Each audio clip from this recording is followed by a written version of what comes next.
The results are in, and Nico Hischier officially finished fourth in the Selke race. Personally, I felt as though he should have been a finalist. Luckily, I'm not alone in my assessment. There were 11 riders who voted Hischier first place for the Selke Trophy. We're going to talk to one of those riders, Jim Biringer of Full Press Hockey. There's a lot to break down in today's episode of Locked On Devils alongside Jim. Buckle up, everybody. You're Locked On Devils, your daily podcast on the New Jersey Devils. Part of the Locked On Podcast Network, your team every day. Hi, this is Bryce Salvador, and you're Locked On Devils with Trey Matthews. Scores! Oh, Steven stepped up, nailed it. Brodor's got the puck. What a shot. The Devils win the Stanley Cup. Alrighty now, what is up, New Jersey? Welcome back to the Locked On Devils podcast here at the Locked On Network. I'm your host, college hockey play announcer, Devils Wire Pucks Pitchforks, and also part-time credential media member, Trey Matthews. Today's episode is going to revolve around Nico Hischier. Now, I did a retrospective episode on Hischier a few weeks back, reflecting on his 2024-2025 season, but the results are in. Hischier finished fourth in the Selke race.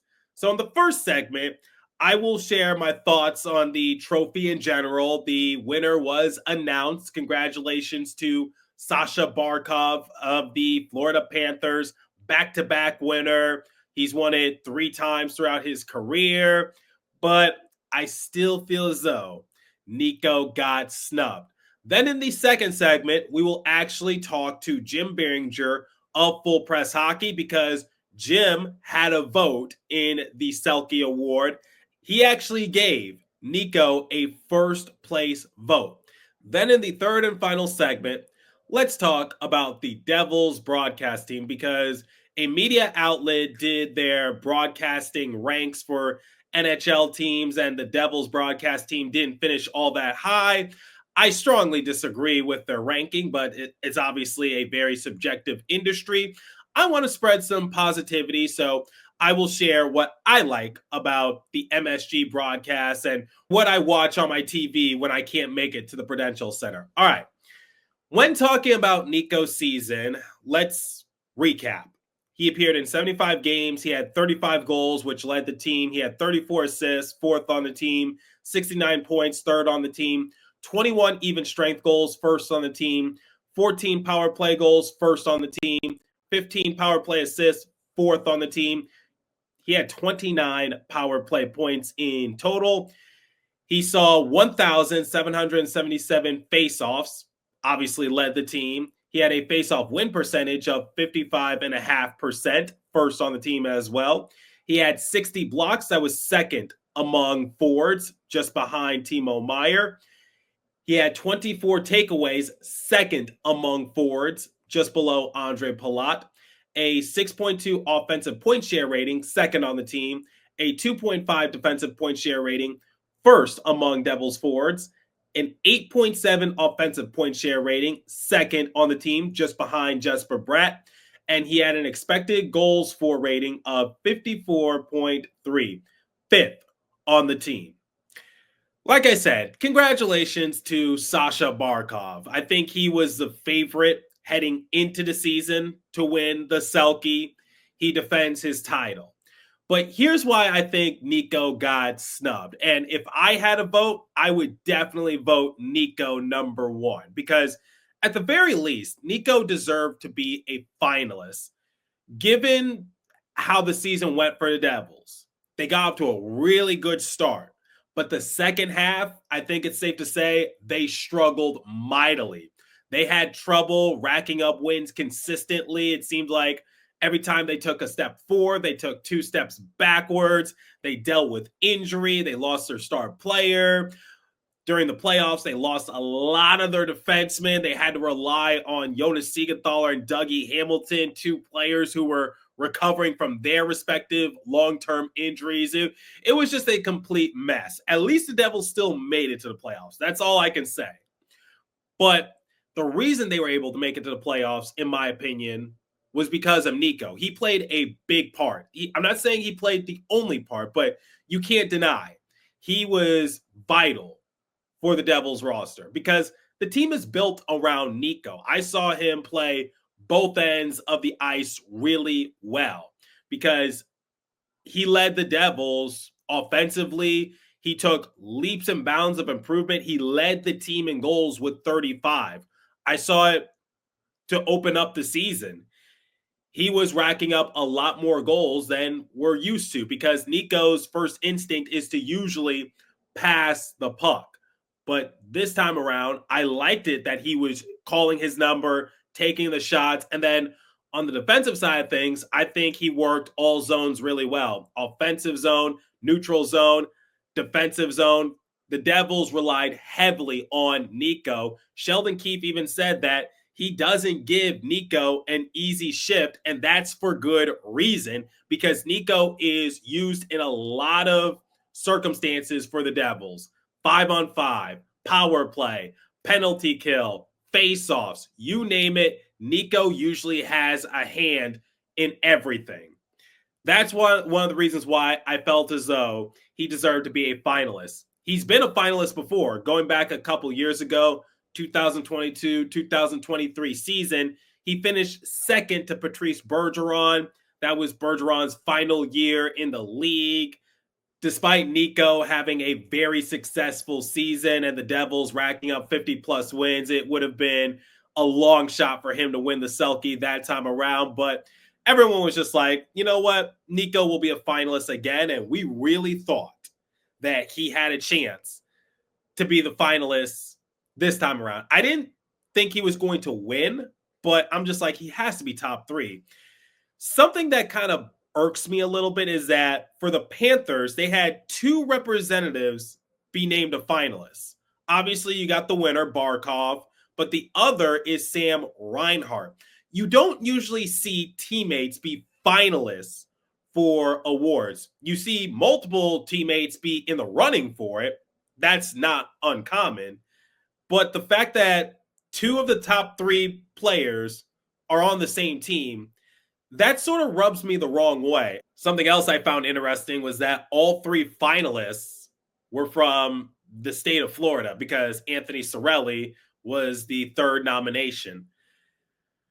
If I had a vote, just given everything that's happened with the Devils season, I would have definitely given Nico a first place consideration just because the Devils relied heavily on him, and I think he was one of the reasons why the Devils were able to limp across the finish line and secure themselves a spot in the playoffs, which was the goal at the beginning of the year. I said for the Devils, playoffs or bust, and they did that. When Nico went down with his respective injury in January, you just saw that the Devils didn't really have a good sense of direction. And I saw that on full display when they took on the Flyers in Philadelphia. I even talked to Chico Resch about it, and he agreed with my assessment, saying that the team is built around Nico, and there's sort of like a headless horse out there when Nico is not on the rink. So, yeah, you can say that Jack is the best scorer on the team. He's a superstar player, but Nico is the definition of what Devils hockey is supposed to be. He's a great leader. He's still young. He has a bright future ahead of him. He only has 2 years remaining on his deal before he becomes a UFA. So I think Fitzy needs to take care of that at his early convenience. But just wanted to give Nico some love. And once again, I really wished he was a finalist. I really do. I think he had a really good year, and he was a big reason why the Devils were able to get to the playoffs. So I think it's safe to say that I was also really disappointed when I saw the results. But it happens. I'm sure he'll be named a finalist again, and maybe someday he'll actually win it. I remember talking to Nico during exit interviews about the matter, and he just said he doesn't really pay attention to it. He's more focused on hockey, which I think is a very noble answer of him. If I just had to make a guess, and I don't want to speak for Nico, I think he does see it, but he's saying the right things. There were 11 PHWA writers who voted Hischier first place for the Selke. One of them was Jim Biringer. We will hear from him momentarily. The other two that you might know, PK Subban, ESPN, and Christy Flannery of the Hockey News, friend of the show. We'll hear from Jim momentarily and get his thoughts on this Selke and why he gave Nico a first place vote. But before we continue, let me tell you guys about Wonderful Pistachios. Looking for a snack that's both delicious and nutritious? Crack into a good source of protein with Wonderful Pistachios. Wonderful Pistachios is one of the highest protein nuts. Each 1 ounce serving has 6 grams of protein, giving you over 10% of your daily value. Plus, they're packed with fiber and better for you, unsaturated fats to help keep you feeling fuller all day long. Personally, I love the no shells variety. It's a perfect grab-and-go snack for busy days. Whether I'm at my desk or on the road, I love having a good snack beside me just to keep me feeling fresh and ready to go. Get snacking and get cracking with a snack that packs a protein punch. Visit wonderfulpistachios.com to learn more. Okay, as previously said, I had the chance to speak with Jim Biringer of Full Press Hockey, and he explained why he gave Nico a first place vote in the Selke race, and he also shared his thoughts on the award in general. It was a quick discussion. I'm glad that Jim took time out of his busy schedule to have this conversation. So without further ado, let's hear from Jim Biringer. Take it away. Okay, I am now joined alongside my good friend from Full Press Hockey, Jim Biringer. Jim, you had a say in the Selke voting. And would you please remind everyone who you voted number one? Trey, first of all, it's great to be back here. I voted Nico Hischier, the Devils' number one center, as the guy to win the Selke Trophy this year. Had the honor of voting in the awards this year. And, you know, there's a lot of talk we've heard over the last couple of years. He's going to win one. But it kind of seems it's just talk. But you saw there were, I believe, 11 people that put him number one. So he must be doing something right. And, you know, again, everybody could say, well, you watch the team all year. Yeah, I do. But I've also seen him play against these other top so-called centers and two-way forwards. He's up there with those guys. And the fact that he didn't even finish in the top three is a little alarming. Yeah, so the thing is like, okay, Sasha Barkov wins it. He defends his title, back-to-back winner. I don't have an issue with that. Here's what I do have an issue with. The fact that one of his teammates was also a finalist, Sam Reinhart. And then you have Anthony Cirelli. Okay, so that rounds out the top three. You usually don't see teammates being finalists for awards. You see teammates like be in the running for it, but usually only one representative from that team will be the finalist. Like we don't see that too often. So that kind of like rubbed me the wrong way a little bit. Can't you just pick one or the other to represent the Panthers? Yeah, no, I agree with you on that. I mean, both guys have been playing really well defensively this year. You've seen what they've done in the playoffs. But to me, like, I think the last time it might have happened was maybe like Matthews and Marner, or they could have been like different years too, but both guys were up eventually for Selke Trophy one year. But the fact of the matter is Nico Hischier, if you look at it, the way he's played, he took on all defensive responsibilities, had the toughest matchups, the way he led, he still put up 30 goals. He was one of the Devils' best players, and you could clearly see, yes, everybody talks about how New Jersey's offense runs through Jack Hughes. It's true, but even when Nico Hischier goes down, the offense doesn't run, and you miss the quality defensive play in the middle of the ice. That guy took on so much this year and still played really at a high level, especially in the playoffs when everybody was banged up. And you even go through the regular season, the injuries that the Devils had again, another injury-plagued year. And there was Nico Hischier just consistently being who he is, the Swiss Army knife, playing in all situations. And yeah, it is weird to see, Reinhart and Barkov there because everybody figured Barkov would be there. He's, one of the best two-way centers in the league. Cirelli, I've seen him play. He's really good. I always thought Braden Point, is a little underrated in that position as well, the way what he does defensively for the Tampa Bay Lightning. I mean, there's a lot of choices, but again, a little disappointing to see him finish fourth. And you go through the list.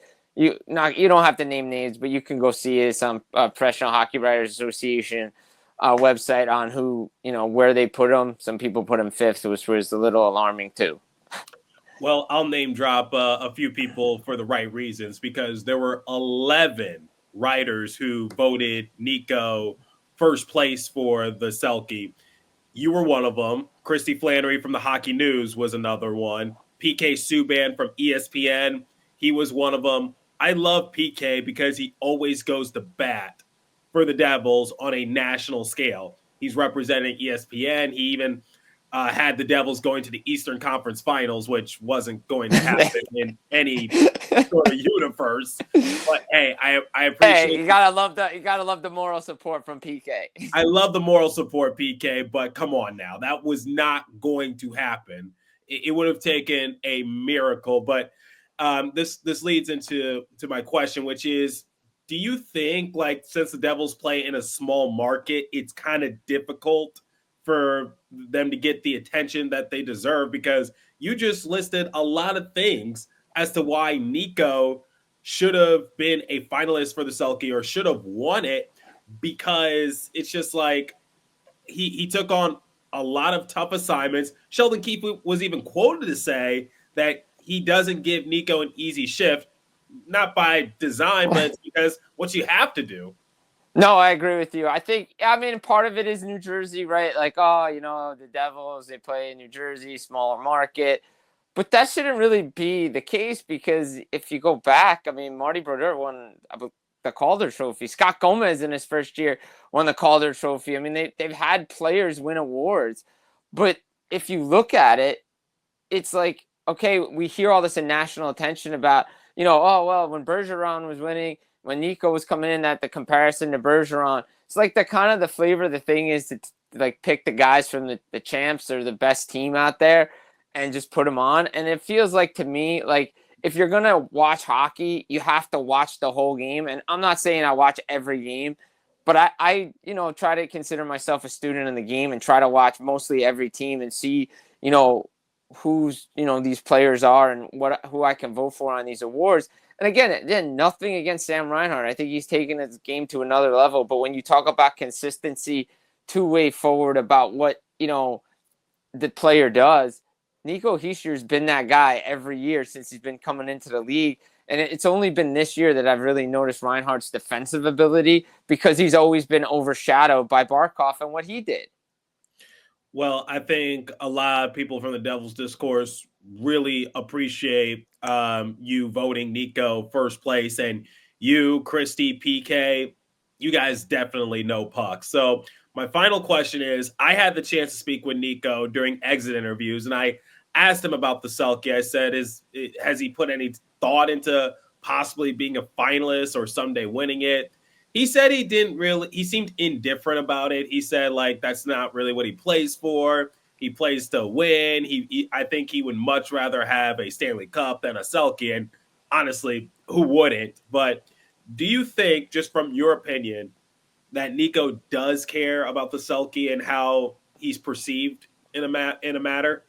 I mean, I think the way he comes off, probably not. But I think, deep down, every player is a little motivated by it. I think you're going to see him come out next year and take everything that's happened with this Selke Trophy and even bring it to a higher level. He may not express it, my motivation is to win, Selke and everything, because he's saying the right things, right? Like, players win to Stanley Cup. The individual awards really don't mean anything, but they are important. And he hears the talk about he's one of the best two-way forwards in the game. And you want to be recognized by by people who watch the game. I was about to say his peers, and I think his peers recognize him as one of the top two-way forwards in the game as well. Because when you talk with teams that play up against Nico Hischier, they're like, man, it's always a tough night when he's out on the ice. He always reads where I have to be. He's always covering the middle of the ice, and he doesn't have any nights off, and he plays really well. And I think you're going to see a motivated Nico Hischier to go prove a lot of people that didn't put him first place. Be like, hey, I don't know what you were watching or what you're thinking, but I'm going to come out here and show you I can play two-way hockey even better than I did last year and help the Devils, get back to the playoffs and hopefully win around in the playoffs and maybe make a deep push. Awesome. Jim, congratulations. I believe this was your first year being able Yes. to vote for awards. So congratulations for all the hard work and dedication you put in. I've said it before. I'll say it again, probably every time you appear on the show. One of the more underrated hockey content creators out there. Jim, where can my audience find you at? Yeah, Trey, thank you so much. Appreciate the kind words. Get me up on X, Twitter, at Jim Biringer. I find a lot of my commentary there, fullpresshockey.com as well, NHLrumors.com, and I also have my Full Press Hockey podcast up on YouTube. Please subscribe. A lot of great content is there as well, and always love being on the show with you, Trey. Always a pleasure, and you are one of the more underrated guys as well because really appreciate what you do for this team and how you cover this team. Awesome, Jim.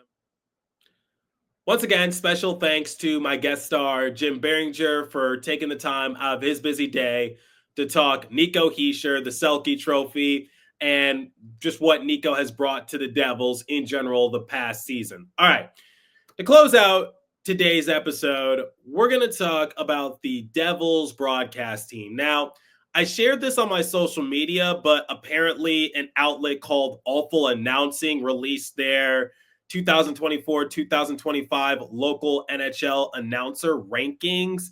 Don't let the name fool you. I guess that's just the irony of their name and brand. So their list is normal. 1 through 32 is best to worst.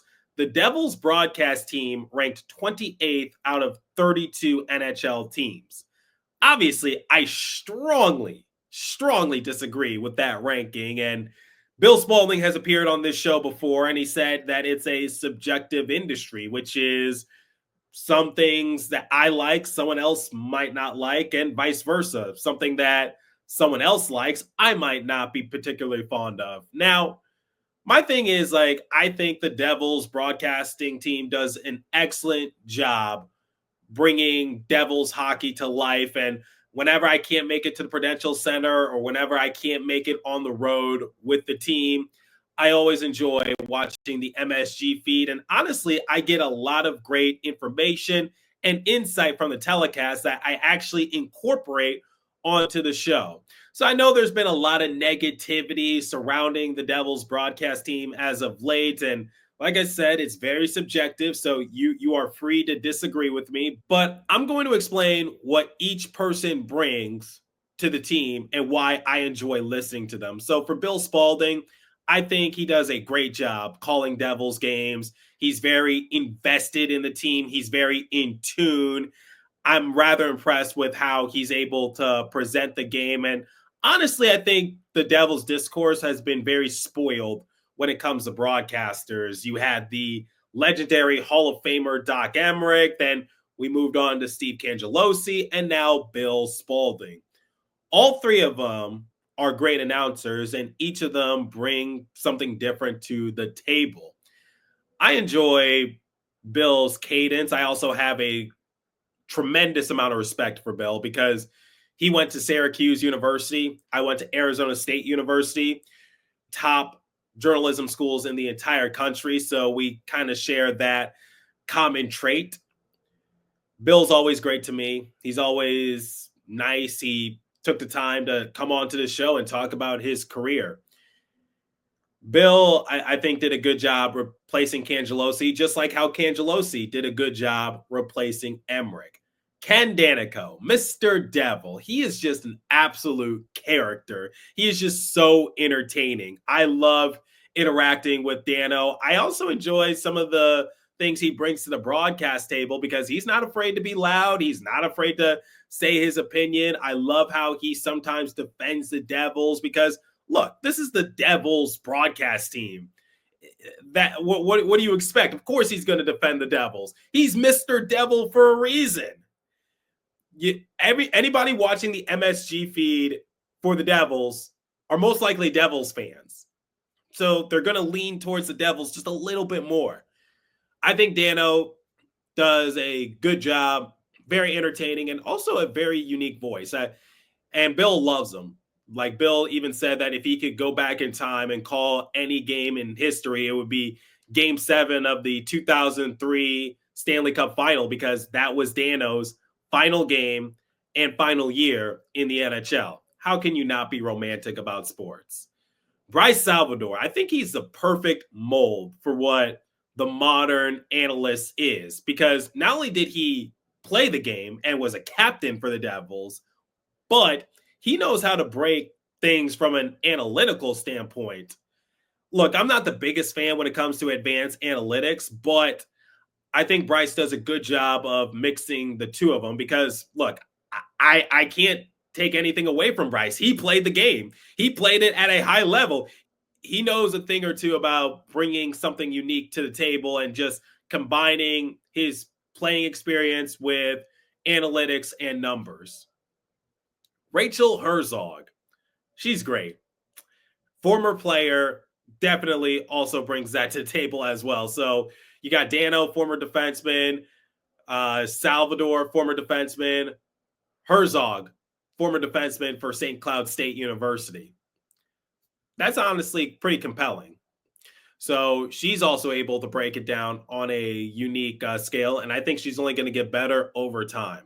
So like I said, everything is subjective when it comes to announcing and what you like or you don't like, but I just wanted to bring some positivity to the Devils broadcast team. I think they deserve a lot more credit, and I'm sure they don't really care about what awful announcing has to say about their team and where they're ranked, because it's so subjective. It's not everyone's cup of tea. Chico even told me, like, when it comes to Devils, they're not like the Rangers where they try to be all professional and things like that. It's a bunch of country folk, so they like to let loose a little bit more. They love to have fun. That's why Doc and Chico worked for so many years, because they knew how to break the tension of a hockey game with their humor.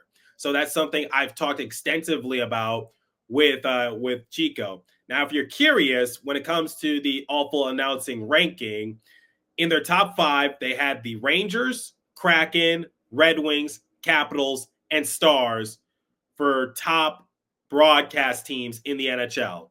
The bottom 5 were the Devils at 28, then the Avalanche, Penguins, Predators, and coming in at number 32 were the Bruins. Like I said, I disagree with their rankings. To each their own. I'm sure MSG is not really all that bothered by it. I bet they don't even see it. And for me, I just wanted to bring some more positivity to the MSG crew because I think they do a phenomenal job. And Bill even told me that they were up for an Emmy nomination because of their telecast for Game 7 of the 2023 opening round. I hope they actually won it. I don't know if they actually did win the Emmy, but there you go. It's just, once again, more positivity. But let me know your thoughts about the awards and where Nico placed, and show your appreciation to Jim Biringer. He's very underrated, and he does phenomenal work covering the Devils. Leave a comment down below if you're watching on YouTube. If you're listening on podcast streaming service, hit me up on my personal X-Page app at TreyMatt4 or the show's X-Page app at Locked On Devils. As for today's episode, that's all the time I have for you. Continue to stay safe. Have a wonderful day in New Jersey. Go Devils. I'll catch you guys next episode. Thanks for listening once again.